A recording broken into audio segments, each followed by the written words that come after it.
comes and stops us in our tracks. Bravely we prove in our striving, trudging together each day. Where there's a will, there. Hello and welcome to Raw Recovery, a Trudging Together podcast. You are listening to the 12 Days of Recovery, Step 9. Welcome. This is also a live that I do on a daily basis. You can always catch those. Will you shut up? Okay, whiny butt. I got a whiny cat today. Like a whiny. All right. But happy Saturday. It's Saturday while I'm recording this. I hope everybody's having a good day. It does take me a few minutes to kind of get to it. I have to let people know I'm live and things like that. So, oh, well, I didn't even do anything. Okay. I messed up on something. Not a big deal. I don't know if people really end up seeing that anyway. So, not a big deal.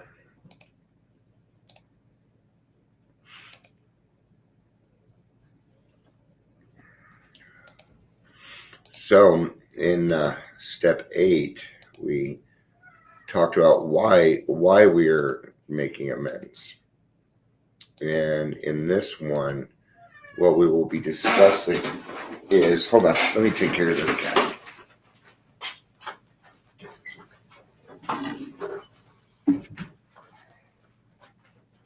All right. And in this step, we'll be discussing how we make those amends. So I got a little bit more sharing to do because I had to take care of the cat. He thinks he's starving, but he's not. It's just, the bowl is not full to his content. Good morning, girl, Amber. Good morning, Amber. My ex-brother-in-law's name, his name was Guy. Isn't that weird? That was his name, Guy. Hey, Guy. Just, but we're about to hit that 3-minute mark. Something a little different today. You will probably not notice or anything. I don't know what's going to happen. But apparently I'm now connected to TikTok. TikTok. So we'll see. I don't even know that. I don't know what's going to happen. I'm not even logged into it. I don't know the password. I don't even care. Tried to put it on my phone and it just made some new account for me. So it wasn't even the same one. So let's go do introductions and get started. Believe it or not, this is shorter than most of them. So, but it's pretty clear on what we're doing here. So, but welcome to the Daily Trudge. My name is Dion. I'm going to be your host today and the near future. If you're here, please say hello, whether you're watching the live or the rewatch. And happy winter solstice. Today will be the shortest day of sunshine in Colorado, at least. It's going to be 61 degrees. So it's going to be pretty fair in Colorado. It's going to be a beautiful day here. I'm sure I will be inside doing stuff. All right. Let's go ahead and get started. But it's good to have everybody. So I'm going to take some drinking juice here, or some talking juice. Talking juice.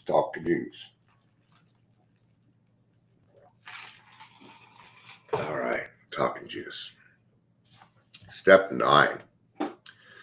Make direct amends to such people wherever possible, except when to do so would injure them or others. Now, I'm going to bring something up here real quick. Okay. Now, there are some situations that can be very, very dangerous. Like maybe going back to an abuser or something. So here's the thing. It says, except when to do so would injure them or others. You are one of the others, by the way. You are a child of God, okay? And you should not be beating up on yourself. No.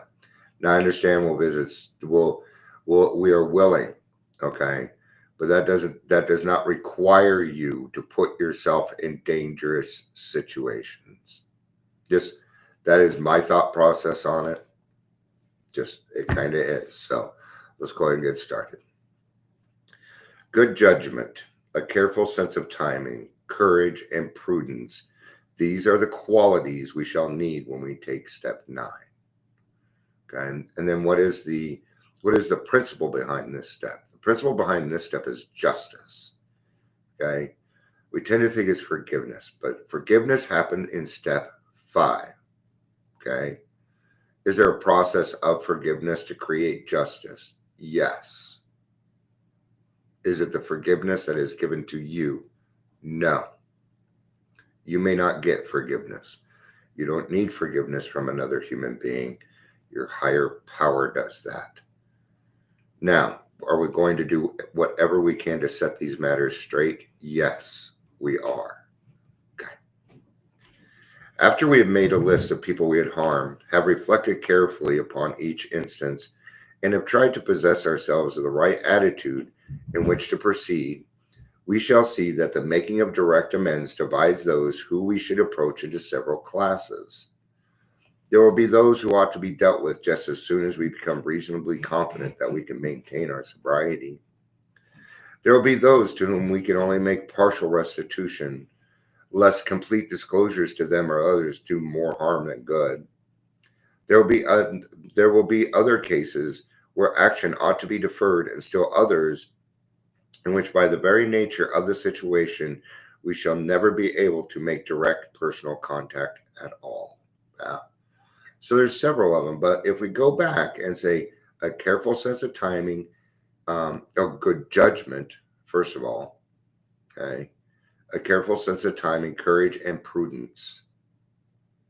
Let's look up prudence real quick, because I think I know what it means, but let's get it for reals. That is not what don't do that. Definition of prudence. Here's the definition of prudence. The quality of being prudent, cautiousness. Cautious, okay. The act, I hate when they do that. The act of being prudent. Well, that doesn't help me. Cautious. Morning, Gary. It's good to see you. It's good to see you. So prudence, yes. Dear Prudence. It's a Beatles song. All right. Real curious to see if anybody at TikTok's watching. See if it's listed real quick. It is not. Okay. That's all right. All right. Most of us begin making certain kinds of direct amends from the day we join Alcoholics Anonymous. That's what we call living amends. And Yule today. And Chiefs. Sweet.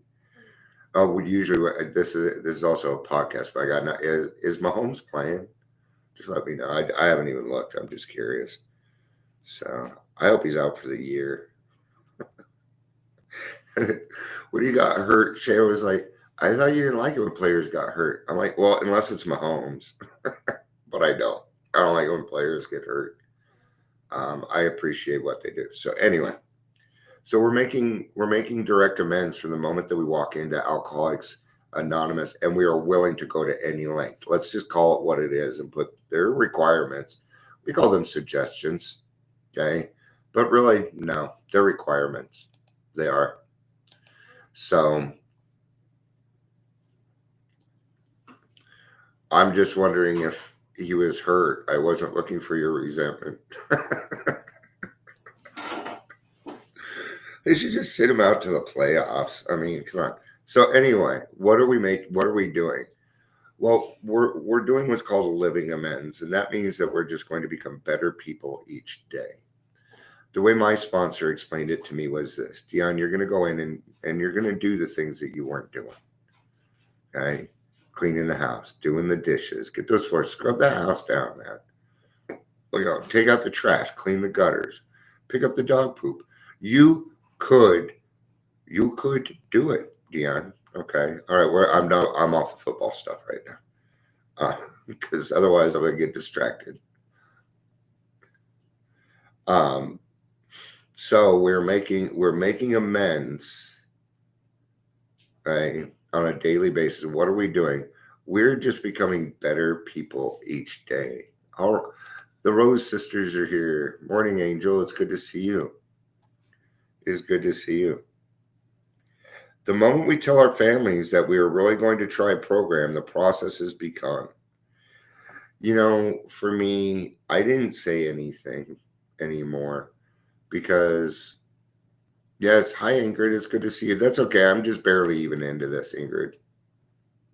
Now, because Amber's been distracting me. She's good at it. But it's what makes this fun. Is what makes all this fun. So, but and this is really the only place I get to talk to her. Right. Well, they knew what I was doing, but I didn't talk to them. I just showed them that I meant business this time. Because I promised so many times to quit drinking, and there was this and that and all the different ways and stuff. And they were tired of fucking hearing it. And I don't blame them. People were tired of hearing it. Now, it was when people started approaching and saying, hey, it's different this time. Why does it feel different this time? And that's when I knew it was really happening for me. So we want to come in the door shouting the good news. Yeah, don't do that. No. The worst mistake that we can make at this point is trying to make an amends. I don't ignore you. I might have. I might have at some point.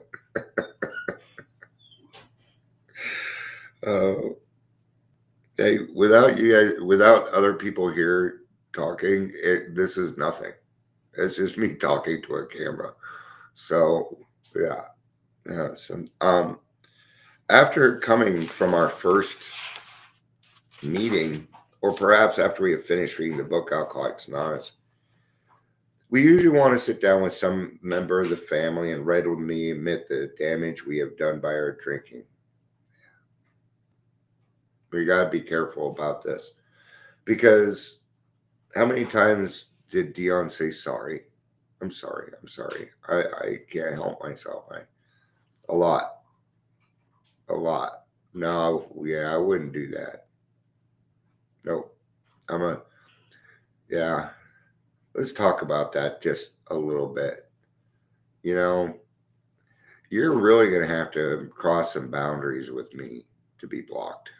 Absolutely. I love my friends, and I'm kind of a forever person. Yeah. So,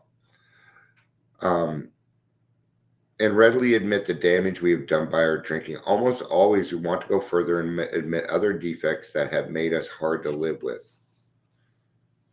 This will be a very different occasion and in sharp contrast with those hangover mornings when we alternated between reveling ourselves and blaming the family and everyone else for our troubles.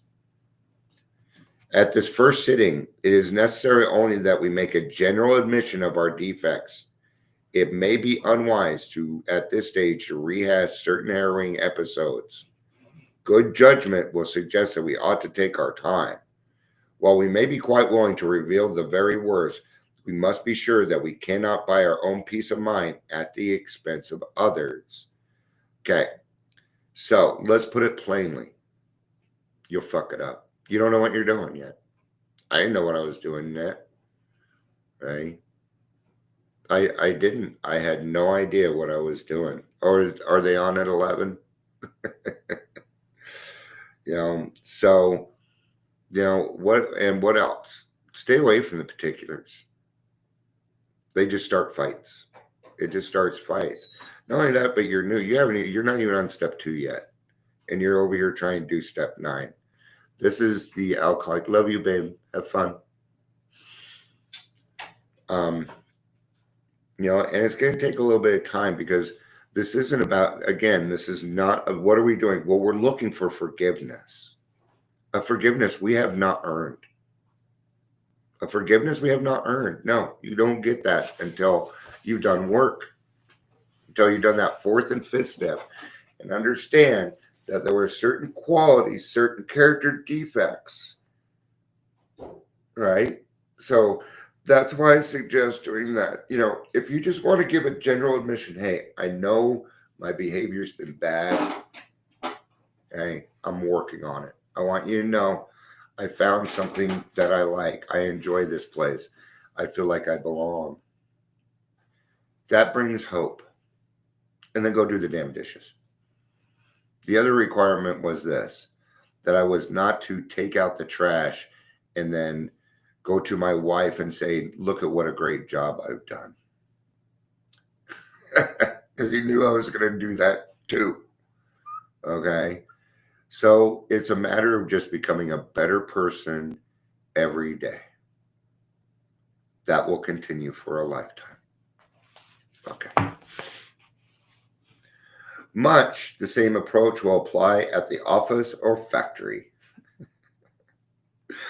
Oh, I know so many factory workers. Sorry. Oh, in the 90s I did. I know a shit ton of factory workers. It's just, I'm laughing because times have changed and it kind of hurts. But anyway, we shall at once think of a few people who know all about our drinking and who have been most affected by it. But even in these cases, we may need to use a little more discretion than we did with the family. We may not want to say anything for several weeks or longer. First, we will wish to be reasonably certain that we are on the AA beam. Then we are ready to go to these people to tell them what AA is and what we're going to do. This is what I would suggest. I would suggest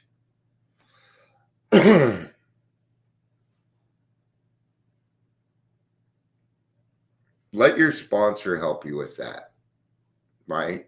Let your sponsor help you with deciding when to go to these people.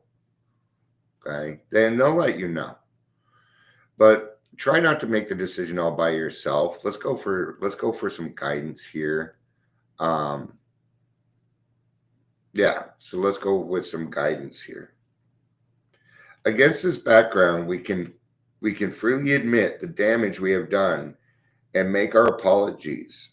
We can pay or promise to pay whatever obligations, financial or otherwise, we owe. The generous response of most people to such quiet sincerity will often astonish us. Even our severest and most justified critics will frequently meet us more than halfway on the first trial. Right here. It hurts other. Yes, I am an other, but my feelings get hurt doesn't justify doing the amends. This isn't about feelings. It's about whether you're going to be physically attacked or abused. But no, it has nothing to do with the emotions. You're absolutely correct. If your feelings are going to get hurt, that is not a viable reason to not do your ninth step with that person. Absolutely. Okay. But if they're going to beat the crap out of you with a bat, then yeah. If you're going to be offended, then no, not a good enough excuse. There again, let's talk to our sponsors. Let's be prudent, which is what? Cautious. Okay? It doesn't need to be rushed through either. Rushing through it doesn't do you very much good. Okay? So, this atmosphere of approval and praise is apt to be so exhilarating as to put us off balance by creating an insatiable appetite for more of the same. Then here again, we got to be prudent. Slow down. Take a breath. Okay? Why is that even up there? I didn't put it up there. I must have. Oh, yeah, I did because I cleaned the floors. Sorry for the podcast people listening. All right. Or we may be tipped over in the other direction when, in rare cases, we get a cool and skeptical reception. This will tempt us to argue or to press our point insistently. Or maybe it will tempt us to discouragement and pessimism. But if we prepared ourselves well in advance, such reactions will not deflect us from our steady and even purpose. We're only there for one reason, to bring justice. Now you can. Now you can. Amber's kind of been covering it with talking about the 4th, 5th, 6th, and 7th step in chat over here, right? And this makes us realize a few things. It's only my side of the street that I need to clean.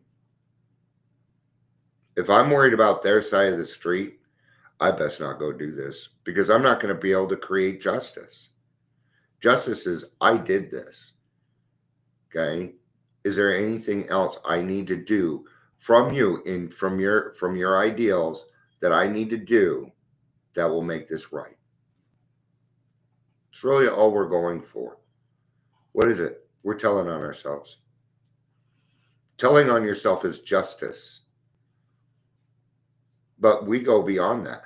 Hey, you know what? I thought about it so much, and I knew it was wrong, so I went and changed. Now I came back to let you know I changed because I hurt you. That's justice. And it's beautiful. Okay? And even the most cold-hearted person is going to find it hard to brush that aside.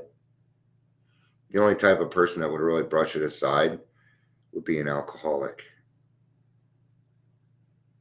All right? But it doesn't matter what happens on their side, really. After taking this preliminary trial at making amends, we may enjoy such a sense of relief that we conclude our task is finished. We will want to rest on our laurels. This is where it usually happens. Oh, I feel, what is it? Satisfied. Oh, I feel satisfied. Look at me. Look how great I did. Such a good job. Good job, dude. See? This is where patting yourself on the back is overextended, and it does no good. Okay? I cannot at any time determine my worth.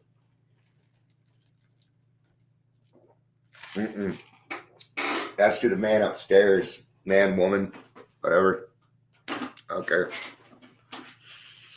I don't care if they're, it doesn't matter. Sorry. All right. We will want to rest on our laurels. The temptation to skip the more humiliating and dreaded meetings that still remain may be great. We will often manufacture a plausible excuse for dodging these issues entirely, or we may just procrastinate, telling ourselves the time is not yet, when in reality, we have already passed up many a fine chance to right a serious wrong. Let's not talk prudence while practicing evasion. Yes. Okay, so what is the cautious? The cautious isn't for the cautious. Well, we kind of explained it already. That if it has to do with your feelings, then that's not plausible. Okay, let's not make excuses. There again, ask somebody. Ask a couple people what they think, but you be honest with them. You got to be honest with them, or you're not going to get the right answer. You're not going to get the answer you need. Okay, but ask God for, hey God, I need guidance on this one. I'm not sure what to do.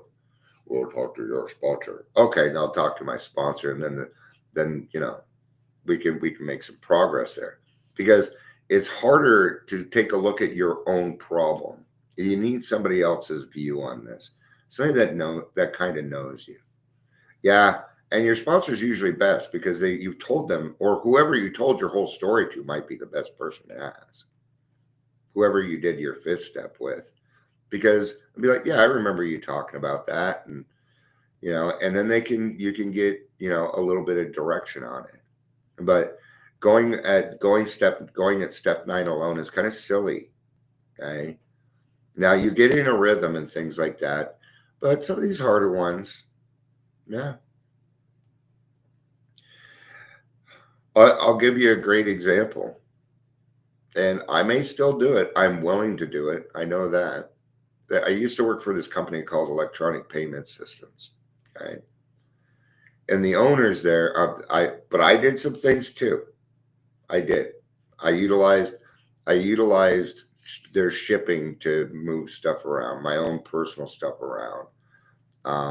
There were some things that I did, but we also took him to court for $7 million, and during that, my bosses, the person that was suing them, his house was broken into several times. He was threatened.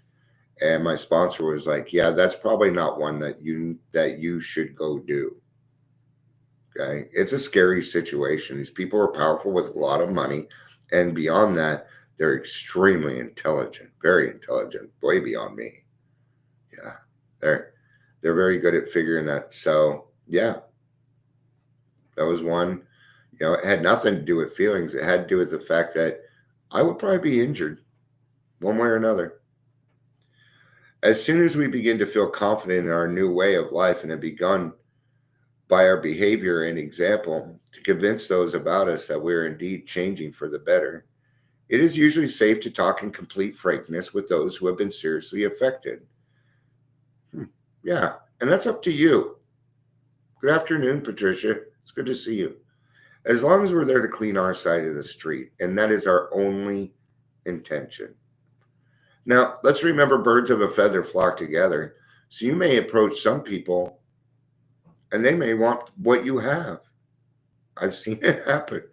It has not happened to me, but I've seen it happen where somebody has ninth step with somebody and they loved it so much, they wanted to come into the program. They're like, you know what? I can't handle my drinking anymore. Oh, fuck. Now that we've provided justice, now we can be helpful.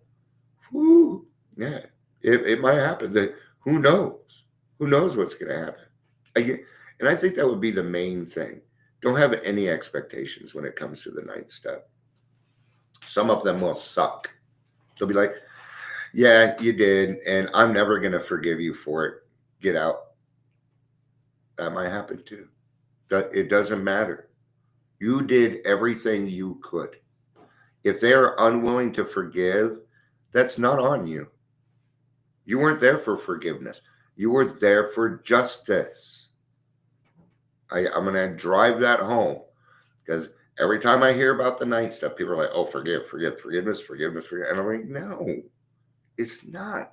The principle isn't forgiveness, it's justice. All right. Not only that, but justice is more fun to say. So why not take it? Why not take it? All right.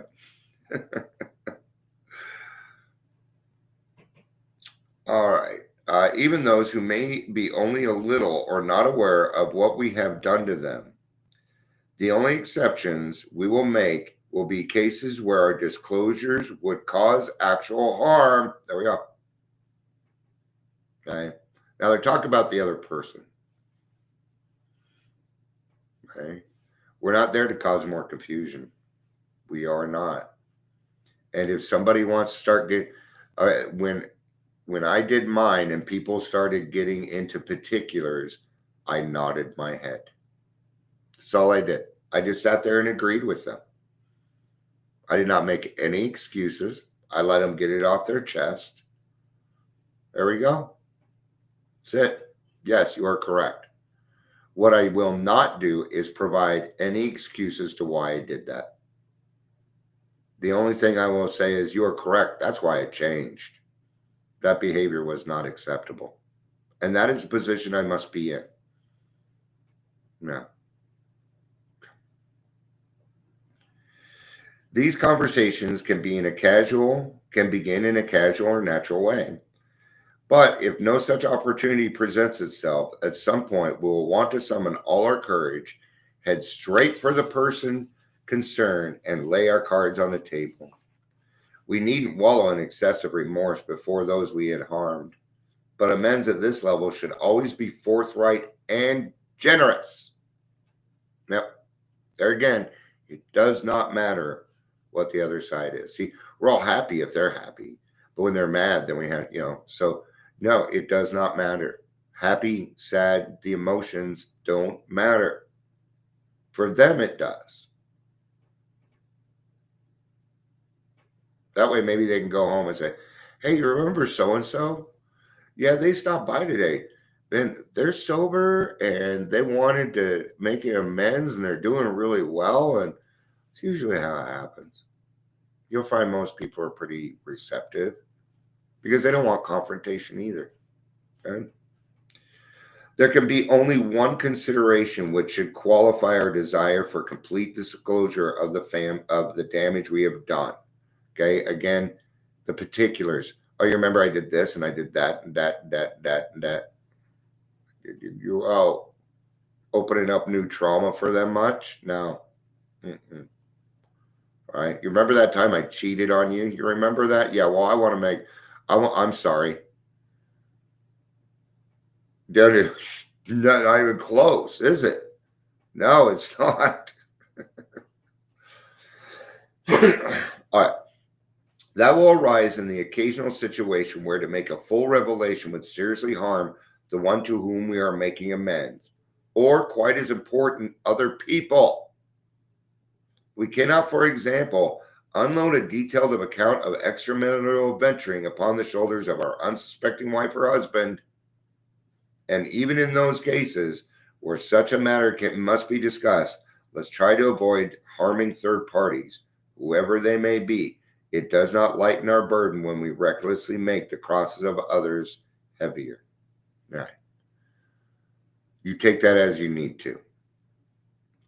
I have found that when I delve into that, I upset people. So I'm not going to. I'm not going to delve into that. So you talk with that one about your sponsor or somebody who might, let's put it this way, somebody who probably do a better job at it. I'm just going to call it what it is. There's nothing wrong with that. It's just my own ideals will get caught up in that, and I don't feel like that belongs here. Okay, ideals, not opinion. So, many a razor-edge question can arise in other departments of life where the same principle is involved. Suppose, for instance, we have drunk up a good chunk of the firm's money, whether by borrowing or on a heavily padded expense account. Suppose that this may continue to go undetected if we say nothing. Do we instantly confess our irregularities to the firm? Why can I speak today? Oh, all right. In the practical certainty that we will be fired and become unemployable, are we going to be so rigidly righteous about making amends that we don't care what happens to the family and home? Or do we first consult those who are to be gravely affected? Do we lay the matter before our sponsor or spiritual advisor, earnestly asking God's help and guidance? Meanwhile, resolving to do the right thing when it comes clear, cost what it may. Of course, there is no pat answer. Yeah, it's going to be very situational. All of these are situational. That's why we need to understand these different things. Okay. The main thing is don't react. Don't react. It is not my job to react. I got my chance. You remember that grudge list? I got my chance to bitch about these people and get it off my chest. So take the chance to do it. Do it, because then it won't carry over into this ninth step. Okay, and because that can be kind of frustrating. Of course, there is no pat answer which can fit all dilemmas, but all of them do require complete willingness to make amends as fast and as far as may be possible in a given set of conditions. Above all, we should try to be absolutely sure that we are not delaying because we are afraid. For the readiness to take the full consequences of our past acts and to take responsible for the well-being of others at the same time is the very spirit of step 9. There's some that may need to be taken care of before you get to step 9. I can think of one right off the top of my head. So you have a warrant out for your arrest. Okay? Well, if you get caught by the police, you're going to jail. That's just what's going to happen.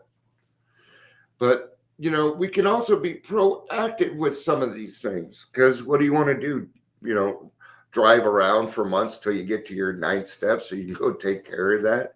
In some cases, we might have to face the consequences a little bit earlier than the ninth step, but that's going to be okay. We need to be willing to do that. Okay. But there's a big difference where if you have a warrant out for your arrest and then you show up to court and you say, hey, I screwed up. So I came back here, Judge, and I've been going to AA and I've been doing this, trying to get my life back together. I'm not at the ninth step, but I didn't want to waste your time. You will find,